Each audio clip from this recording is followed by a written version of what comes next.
Hey. I was thinking, I was thinking about how when I sit here and write letters to people who are going through cancer or sign my book, I just realized what a blessing. What a blessing, one, to be here, but also to use my story to help someone else. It's something that I don't take lightly. I know that this was nothing but God's doing, and I'm glad that I allowed him or followed him as he ordered my steps. But I was thinking there's a lot of people who are out here hurting. I remember before I went through cancer, I only knew a handful of people who had gone through it.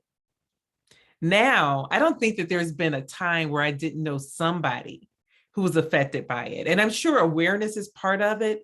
But the other part is that there's a lot of people who are dealing with cancer.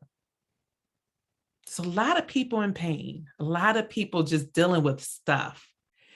Yesterday, I was on Facebook in one of my track and field groups, and I saw a young man had committed suicide. He was an excellent sprinter, 26 years old, took his life. He dealt with his own demons. He had depression. Mental illness is not something that we talk about a lot. I lost a dear friend of mine to it some years ago, and it broke my heart. And so because of that, I've been more aware and more in tune with people who are suffering. But there's a lot of people in pain. Even yesterday, last night, I was on my phone because I watched the debate for the Cleveland mayoral race. And it's an app called Nextdoor. And so it's people in your neighborhood who comments on things. And so this one guy just wanted to rant, and he was ranting because he just felt as though there's so many angry people in this world. He's in his 70s, retired, want to use these years to travel the world, but can't. So he's angry. He's angry that other people are angry just in general. And this whole rant became something way bigger than his rant, right? And I was just thinking like, we don't even think about, well, I shouldn't say we don't think about, I do think about the elders, right? The older people who are going through this, who have retired and want to live the rest of their lives however they want to live it. And then this virus comes and shuts things down. It's a tough thing, and people are having a tough time with it. So again, people are hurting. And so I just want us to be kind to one another, to be loving towards one another, to show compassion. Show compassion, because we don't know what someone is going through. With the young man who committed suicide, there was a thread where another person who's a coach and has had success as a coach for Olympics, or Olympians, I should say, he talked about his battle. And people commented and said, I've known you for years and didn't know that you were going through this. And he said something to the fact that just because I have a smile on my face doesn't mean that I'm okay. And so I just wanted to share that with you. We don't know what someone else is going through. And just because they have a smile on their face don't mean that they're okay. Check in with your people. Be kind to one another.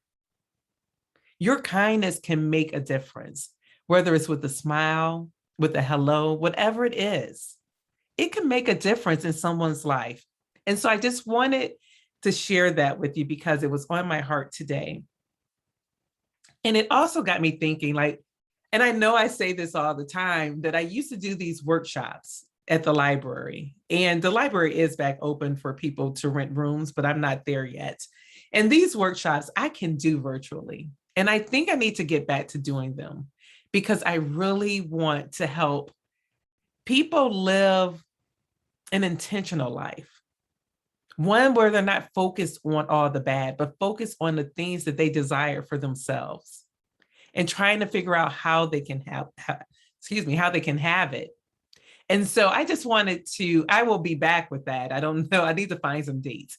I'm looking at this calendar. I can't believe we're in August already, and September is a blink away, but we're still in summer, which means I'm still trying to ride my bike. So I need to just commit to spending 2 hours on a weekend and doing this training, and having whomever wants to come, because I really think that we have to make some changes. We have to make some changes. If we're in a rut, we need to get out of it. And I'm not just speaking for other people, I'm speaking for myself too, because none of us are immune to this COVID, this pandemic that we're in.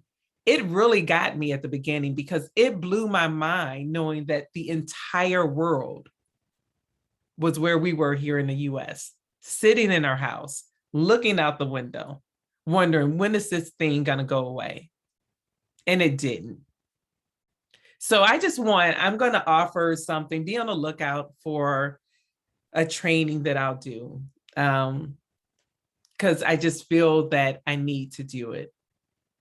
And that's my way of giving back to people. So yeah, so be on the lookout for that. But in the meantime, be love. That's all I can say. Be love. All right. Take care.